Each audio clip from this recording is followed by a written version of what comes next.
नमस्कार, कैसे हैं आप सब। स्वागत है आप सभी का। आज का यह वीडियो बिहार बोर्ड कक्षा 9 के भारत भूमि एवं लोक अर्थात भूगोल विषय पर है, जिसमें आज हम लोग अध्याय 4 जलवायु के अभ्यास प्रश्नों को हल करने वाले हैं। आप देख सकते हैं यह है आपका अध्याय 4 जलवायु क्लाइमेट। और पिछले भाग के वीडियो में हम लोगों ने इस अध्याय को अच्छे से पढ़ लिया था, समझ लिया था एक एक चीज़ को उदाहरण के साथ। आज की इस वीडियो में हम लोग इस अध्याय के अभ्यास प्रश्नों को हल करने वाले हैं। इन सभी प्रश्नों को हम लोग एक एक करके लास्ट तक हल करेंगे। आप मेरे साथ अंत तक बने रहें। अगर आपने अच्छे से इस अध्याय को पढ़ा है, मेरे वीडियो को देखा है, किताब को पढ़ा है, तो आप कोशिश खुद से करें इसको हल करने का। ठीक है, पहले खुद से कोशिश करें, इसके बाद आप वीडियो का हेल्प लें। तो चलिए शुरू करते हैं। इसमें पहला जो प्रश्न है यह है, जाड़े में तमिलनाडु के तटीय भागों में वर्षा का क्या कारण है। तो देखिए, जाड़े के दिनों में तमिलनाडु के तटीय क्षेत्रों में वर्षा का जो मुख्य कारण है वह है उत्तर पूर्वी मानसून। ठीक है, यह लौटते हुए मानसून के नाम से भी जाना जाता है, जो भारत से लौटते वक्त तमिलनाडु के तट पर वर्षा कराते हुए लौटता है। ठीक है, अगला प्रश्न है आपका 2 नंबर कि दक्षिण भारत के संदर्भ में कौन सा तथ्य गलत है। आपको इसमें गलत तथ्य को बताना है। पहला तथ्य देखिए, क में कह रहा है कि दैनिक तापांतर कम होता है। देखिए, यह सही तथ्य है, क्योंकि वहाँ दक्षिण भारत में दिन में जितना तापमान रहता है उतना ही लगभग रात में भी रहता है। यानी दैनिक तापांतर जो होता है, तापमान में अंतर वह कम रहता है, ज़्यादा नहीं होता है। ऐसा नहीं है कि दिन में बहुत ज़्यादा गर्मी होने लगेगा और रात में बहुत ज़्यादा ठंडा पड़ने लगेगा। ठीक है, जैसा दिन में रहता है वैसा ही लगभग रात में रहता है। अगला जो ऑप्शन है ख नंबर, वार्षिक तापांतर कम होता है, यह भी कथन सही है, क्योंकि तटीय क्षेत्र में होने के कारण हमारा जो दक्षिण भारत है वहाँ वर्ष भर तापमान एक जैसा ही रहता है, ज़्यादा अंतर नहीं पाया जाता है। जैसे हमारे क्षेत्र में उत्तरी भारत क्षेत्र में क्या होता है, ठंडा के समय बहुत ज़्यादा ठंडा, गर्मी के समय बहुत ज़्यादा गर्मी। यहाँ वैसा नहीं है। दक्षिण भारत में ठंडा हो या गर्मी, तापमान लगभग एक समान ही रहता है। ठीक, अगला देखिए, ग में कह रहा है कि तापांतर वर्ष भर अधिक रहता है। यह भी कथन सही है, क्योंकि ताप का जो अंतर होता है वह बाकी दूसरे क्षेत्रों से, जैसे मैदानी क्षेत्रों से या पर्वतीय क्षेत्रों से, अन्य क्षेत्रों से यहाँ का जो तापमान है वह वर्ष भर अधिक रहता है। ठीक है, चाहे वो ठंडा हो या गर्मी। ठीक, अगला है विषम जलवायु पाई जाती है। यह गलत है। ठीक है, क्योंकि दक्षिण भारत में विषम जलवायु नहीं पाई जाती है। विषम जलवायु का मतलब होता है कि तापमान कभी अचानक से बहुत ज़्यादा बढ़ जाना, तापमान कभी घट जाना। ठीक है, कभी बहुत ज़्यादा वर्षा हो जाना, कभी बहुत कम वर्षा होना।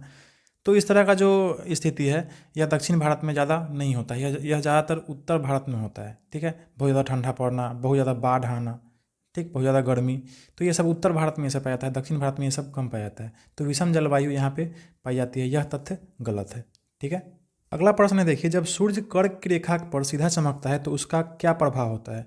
तो देखिए, आपको तो पता है कि आपका जो भारत देश है वह कहाँ है, कर्क रेखा पर स्थित है। ठीक है, और जब कर्क रेखा पर सूर्य सीधा चमकता है तो जाहिर सी बात है भारत देश में ज़्यादा गर्मी होगा। ठीक, अब ज़्यादा गर्मी होगा तो क्या होगा, यहाँ वायु का निम्न दाब बनेगा। ठीक है, तो क्या होता है, इससे उत्तरी पश्चिमी भारत में निम्न वायु दाब बनता है। ठीक है, यह सही होगा। तो अगले प्रश्न पे आपका अगला जो प्रश्न है वह है 4 नंबर, विश्व में सबसे अधिक वर्षा किस स्थान पर होती है। तो देखिए, विश्व में सबसे अधिक वर्षा ये मौसिन राम में होती है। ठीक है, यहाँ मौ लिखा हुआ है, असल में मौसिन राम होता है। ठीक है, और यह कहाँ है, तो हमारे भारत देश के मेघालय में स्थित है। ठीक, अगला प्रश्न है, मई महीने में पश्चिम बंगाल में चलने वाली धूल भरी आंधी को क्या कहते हैं। तो पश्चिम बंगाल में मई महीने में जो धूल भरी आंधी चलता है उसको हम लोग कहते हैं काल वैसाखी।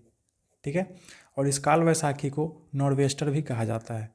ठीक, चलिए अगला प्रश्न है 6 नंबर, भारत में दक्षिण पश्चिम मानसून का आगमन कब होता है।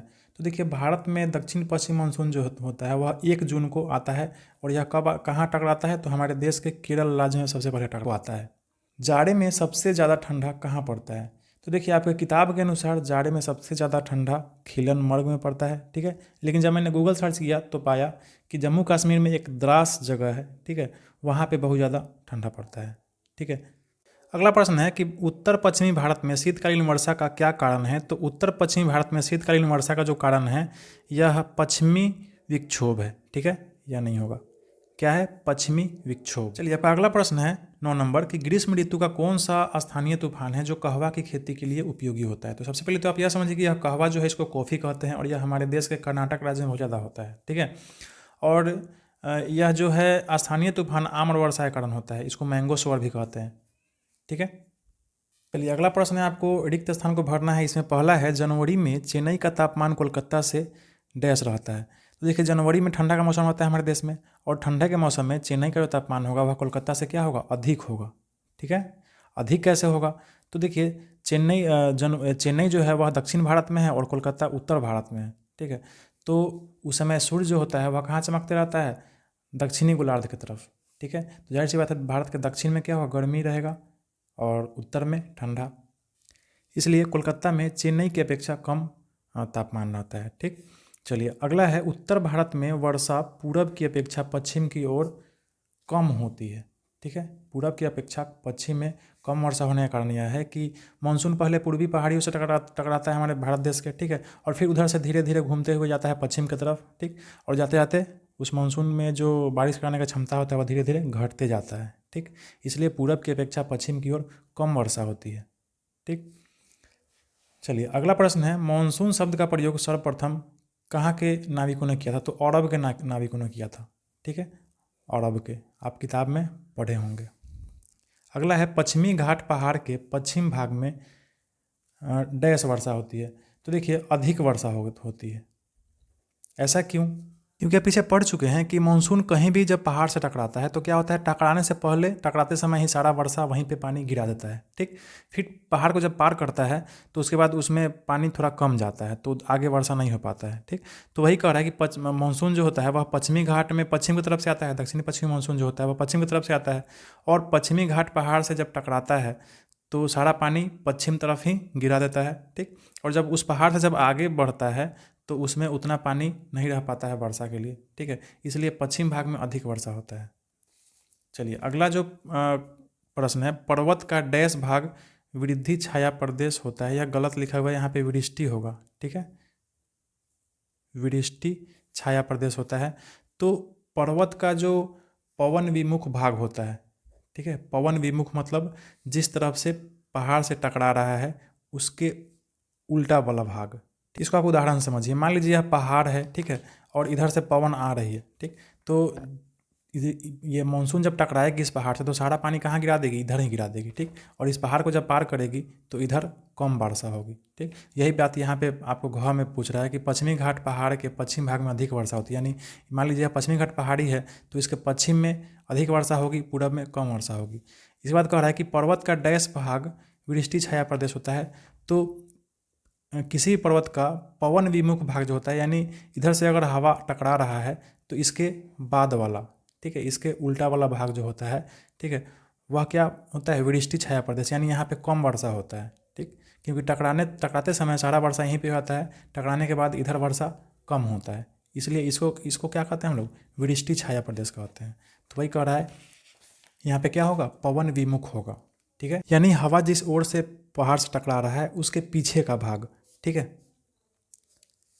चलिए अगला जो प्रश्न है वह निम्नलिखित के भौगोलिक कारण बताइए, आपको इस सभी के भौगोलिक कारण बताना है। पहला जो प्रश्न है इसमें पश्चिमी राजस्थान एक मरुस्थल है, इसका कारण बताना है आपको।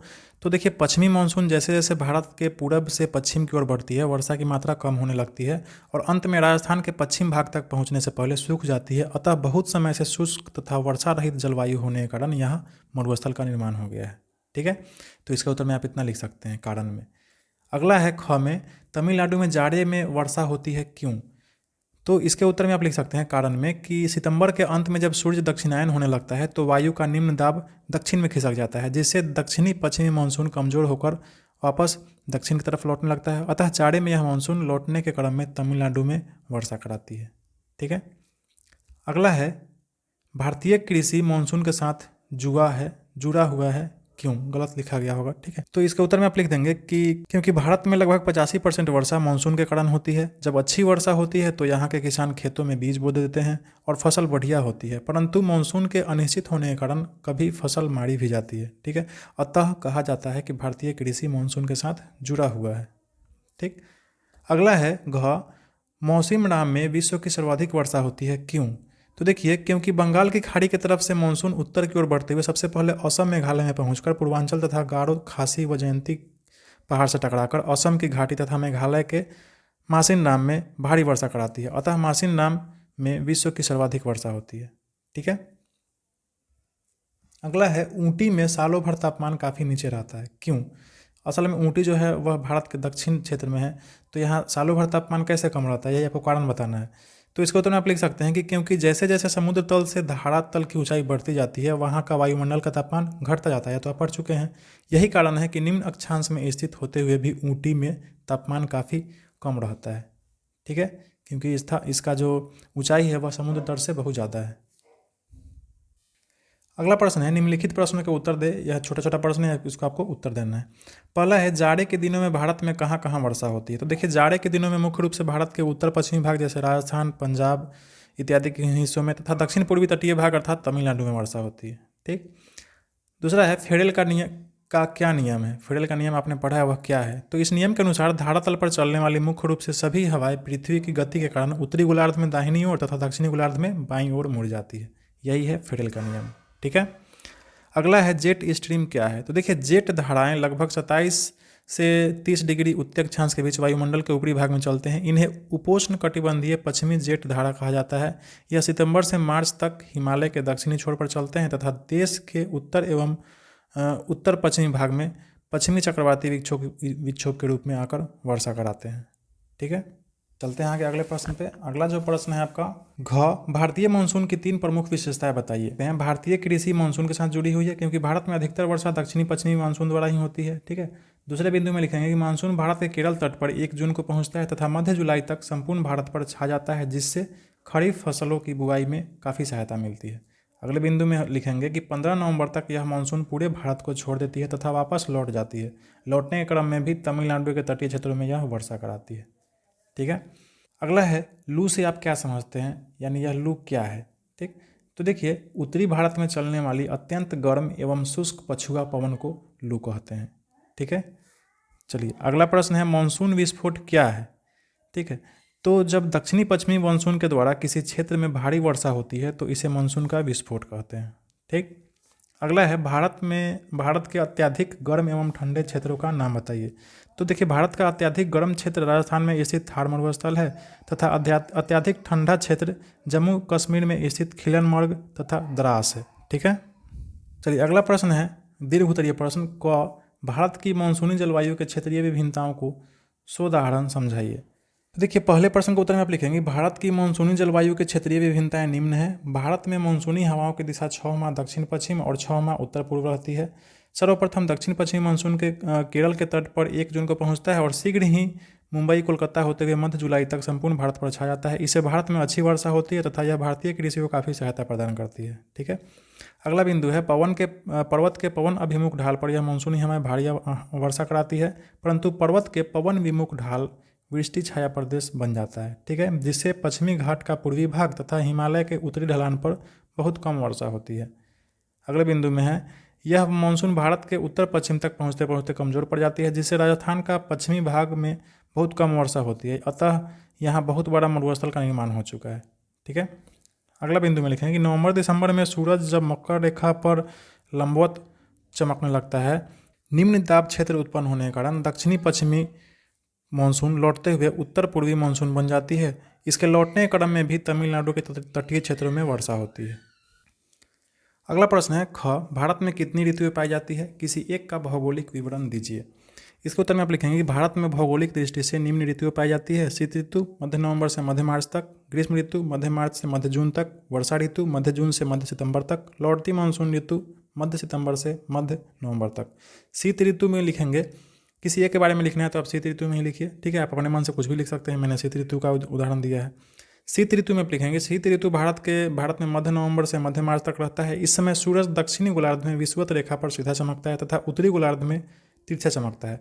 अतः उत्तरी गोलार्ध में स्थित हमारे भारत देश में ठंडा का मौसम रहता है। इस ऋतु में आकाश स्वच्छ रहता है, हिमालय क्षेत्र में हिमपात होता है। इस ऋतु में भारत के उत्तरी पश्चिमी भाग में चक्रवाती वर्षा होती है तथा दक्षिण पूर्वी तटीय भाग में लौटती मानसून के कारण भी वर्षा होती है। ठीक है। अगला प्रश्न है, ग, भारत की जलवायु के मुख्य कारकों को स्पष्ट कीजिए। किताब में तो बहुत सारे कारक हैं, आप खुद से स्पष्ट कर सकते हैं, वैसे आप यहाँ से हेल्प ले सकते हैं। भारत की जलवायु के मुख्य कारक निम्न है। पहला में लिखेंगे, कर्क रेखा भारत के बीचों बीच से गुजरती है। इस रेखा के उत्तर में उपोष्ण तथा दक्षिण में उष्णकटिबंधीय जलवायु पाई जाती है।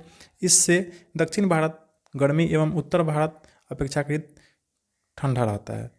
अगला बिंदु है, ऊंचाई बढ़ने के साथ साथ तापमान घटता है, जिससे भारत के उत्तर में स्थित पर्वतीय क्षेत्र ठंडा तथा मैदानी या तटीय क्षेत्र अपेक्षाकृत गर्म रहता है। ठीक है। अगला है, गर्मी के महीने में जब सूर्य उत्तरायण रहता है तब भारत में निम्न वायुदाब होने के कारण दक्षिण पश्चिम की तरफ से मानसूनी हवा भारत में प्रवेश करती है, जिससे भारत में खूब वर्षा होती है। हमारे भारत देश का कृषि उत्पादन भी मानसूनी वर्षा पर टिका हुआ है। अगला प्रश्न है घ नंबर, जेट धाराएं क्या है तथा भारतीय जलवायु पर उसका क्या प्रभाव पड़ता है। ठीक है। जेट धारा वायुमंडल के ऊपरी भाग में चलते हैं। यह मुख्य रूप से दो प्रकार का है, पश्चिमी जेट धारा और पूर्वी जेट धारा। पश्चिमी जेट धारा में लिखेंगे कि यह सितंबर से मार्च तक हिमालय के दक्षिण छोर पर लगभग 27 डिग्री से 30 डिग्री उत्तरी अक्षांश के बीच चला करते हैं तथा देश के उत्तर एवं उत्तर पश्चिम भाग में पश्चिमी चक्रवाती विक्षोभ के रूप में आकर कभी कभी वर्षा की झड़ी लगा देते हैं। अगला है पूर्वी जेट धारा। इसमें लिखेंगे कि गर्मी के मौसम में अप्रैल से अगस्त के बीच दक्षिण भारत के ऊपर लगभग 14 डिग्री उत्तरी अक्षांश के आसपास चलने वाली यह हवा बंगाल, उड़ीसा, आंध्र प्रदेश आदि के तटीय भाग पर कभी कभी तूफानी हवा के साथ वर्षा कराते हैं। ठीक है।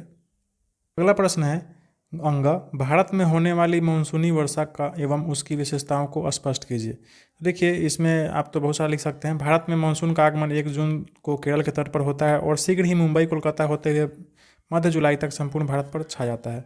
भारत में लगभग 85% वर्षा मानसून से होती है, जो यहाँ की फसलों को काफ़ी लाभ पहुँचाती है। इसके बाद सूरज के दक्षिणायन होते ही 10 से 15 नवंबर तक मानसून पूरे भारत को छोड़ देता है, जिसे लौटती मानसून भी कहते हैं। ठीक है। इसके निम्न विशेषताएं हैं। मानसून हमारे देश में जून से सितंबर तक रहती है। समुद्र से दूरी बढ़ने पर वर्षा की मात्रा भी घटती जाती है। इससे राजस्थान का पश्चिमी भाग में वर्षा नहीं होने का कारण मरुस्थलीय प्रदेश बन चुका है। ठीक। गर्मी में बहुत ज़्यादा वर्षा होती है, जिससे पानी का बहाव बढ़ जाता है और उत्तरी भारत में मृदा अपरदन तथा बाढ़ जैसी समस्या उत्पन्न होने लगती है। ठीक। भारत की अर्थव्यवस्था कृषि प्रधान अर्थव्यवस्था है और इसमें मानसून का महत्वपूर्ण योगदान होता है। अगला प्रश्न है आपका, एल नीनो एवं ला नीना में अंतर स्पष्ट कीजिए। ठीक है। तो इसके उत्तर में आप लिख सकते हैं कि एल नीनो एक गर्म जलधारा है जो दक्षिणी अमेरिका के पेरू एवं इक्वाडोर देशों के प्रशांत तटीय भाग में उत्पन्न होती है। यह गर्म जलधारा पूर्वी द्वीप समूह क्षेत्र में पहुंचकर निम्न दाब का क्षेत्र बनाती है, जिस कारण दक्षिणी पश्चिमी मानसून इस ओर आकर्षित हो जाता है। परिणाम स्वरूप हमारे भारत में सामान्य से कम वर्षा होती है तथा सूखे की समस्या उत्पन्न हो जाती है। ठीक इसी के उलट इसके विपरीत ला नीना एक ठंडी जलधारा है जो पेरू तट पर उत्पन्न होती है।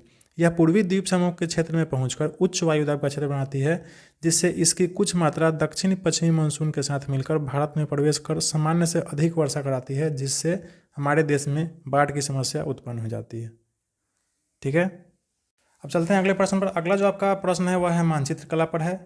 मतलब आपको मानचित्र में बताना है कि यह सब चीज़ कहाँ है। तो पहला जो है वह 400 सेंटीमीटर से अधिक वर्षा का क्षेत्र बताना है और दूसरा में आपको 20 सेंटीमीटर से कम वर्षा का क्षेत्र बताना है। तो पहले इस दोनों को देख लेते हैं। यह दोनों आपकी किताब नहीं है। ठीक है। देखिए, यह आपके भारत का नक्शा। 400 से अधिक वर्षा कहाँ होता है? 400 सेंटीमीटर से अधिक वर्षा तो देखिए इन क्षेत्रों में होता है। यह भारत का उत्तर पूर्वी क्षेत्र है।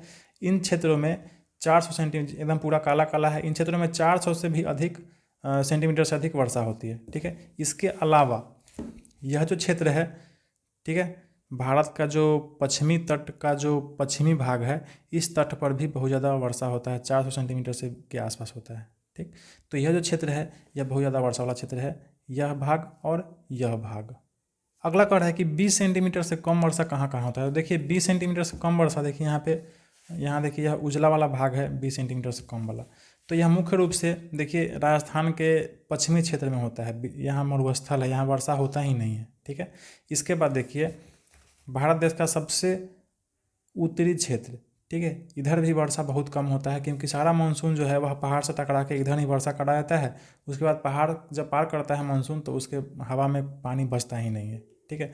तो हिमालय पार करने के बाद यह वर्षा खत्म हो जाता है। तो इस तरह से यह सब जो क्षेत्र है यह सूखा रह जाता है। यहाँ पे वर्षा बहुत कम होता है, लगभग न के बराबर। यह क्षेत्र, इसके बाद देखिए यह क्षेत्र इसलिए क्योंकि मानसून जब इधर से आता है तो टकरा के यहाँ पे पहाड़ी है। ठीक है। वेस्टर्न घाट यानी पश्चिमी घाट पर्वत है, तो यहाँ पर टकराने से पहले ही सारा वर्षा करा जाता है। ठीक है। और जब यहाँ से आगे बढ़ता है तो नमी कम जाता है। ठीक है। तो 20 सेंटीमीटर से कम वर्षा जो होता है वह कहाँ कहाँ होता है?